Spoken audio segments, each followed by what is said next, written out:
ಕನಸಿನ ಮುಖಾಂತರವೇ ದೇವ್ರ ನಮ್ಮ ಹತ್ರ ಮಾತಾಡ್ತಾನೆ.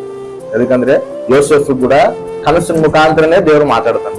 ಕನಸಿನ ಮುಖಾಂತರ ಮಾತಾಡ್ತಿರ್ತಾನ, ಸರಿ ಕನಸಿನ ಮುಖಾಂತರ ಮಾತಾಡ್ತಾರ ಅಂತ ಹೇಳಿ ಅವ್ರ ಕನಸುಗಳು ಕುಂತಿರ್ತಾವ, ನಮಗೆ ಕೆಟ್ಟ ಕೆಟ್ಟ ಕನಸುಗಳು ಕುಂತಿರ್ತಾವ, ಕೆಟ್ಟ ಕೆಟ್ಟ ಕನಸು ಆ ದೇವ್ರ ಮಾತಾಡೋ ಅಂತ ಅರ್ಥ ಮಾಡುದು. ಅದು ಕೂಡ ಹೆಂಗ್ ಟ್ಯಾಲಿ ಮಾಡ್ಬೇಕು, ವಾಕ್ಯನಾಗೆ ಟ್ಯಾಲಿ ಮಾಡ್ಕೋಬೇಕು.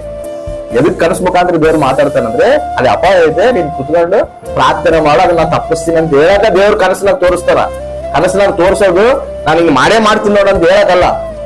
ನಾವ್ ಕನಸನಾಗ ತೋರ್ಸೋಣ ಅಂತ ಹೇಳಿ ಹಿಂಗ ಆದತ್ ತಡಿ, ಹಿಂಗ ಆದತ್ ತೋರ್ಸೋದು, ಹಿಂಗ ಆದತ್ ಹಿಂಗ್ ತೋರ್ಸೋದ್ ಹಿಂಗ ಆದ ನಾನು ಅನ್ಕೋಬಾರ್ದು. ಹಂಗ ಆದತ್ ಮನಸ್ಸಾಗ ಅನ್ಕಂತದಿ ಅಂದ್ರೆ ನೀನ್ ಏನ್ ಅನ್ಕಂತಿ ಅದನ್ನ ಅವನ್ ಅದನ್ನ ಹಿಡ್ಕೊಂಡು ಹೋಗ್ತಾನ ಅಪವಾದಿ. ಯಾಕೆ ಅದೇ ವಿಶ್ವಾಸಿಸ್ತಾರಲ್ಲ, ನಿನ್ ವಿಶ್ವಾಸವಿದ್ದರೆ ನೀನ್ ಏನ್ ಮಾಡ್ತೀನಿ ಅಂತ ಹೇಳಿ ತಾಂಬಾಗ ವಿಶ್ವಾಸ ನೋಡು, ಅದನ್ನೇ ಮಾಡು. ಗಂಡಿಗೆ ಆಕ್ಸಿಡೆಂಟ್ ಆಗ್ತೈತೆ ಅಂತ ಏನೋ ಸುಮ್ಮನೆ ತೋರ್ಸಲ್ಲ ಅನ್ನೋದು.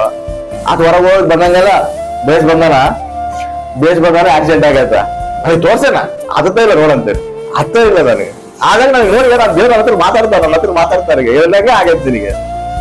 ಹಂಗಲ್ಲ, ಎದಕ್ಕನಾಗಲಿ ಕನಸಿನಾಗ ದೇವ್ರ ತೋರಿಸ್ತಾನಂದ್ರೆ ಅಲ್ಲಿ ಅಪಾಯ ಐತೆ, ನೀವು ಅದನ್ನ ಪ್ರಾರ್ಥನೆ ಮಾಡ್ರಿ, ನಾನು ಅದರಾಗಿದ್ದ ನಿಮ್ನ ತಪ್ಪಿಸ್ತೀನಿ ಅಂತ ಹೇಳಿ ಹೇಳ್ತಾನೆ.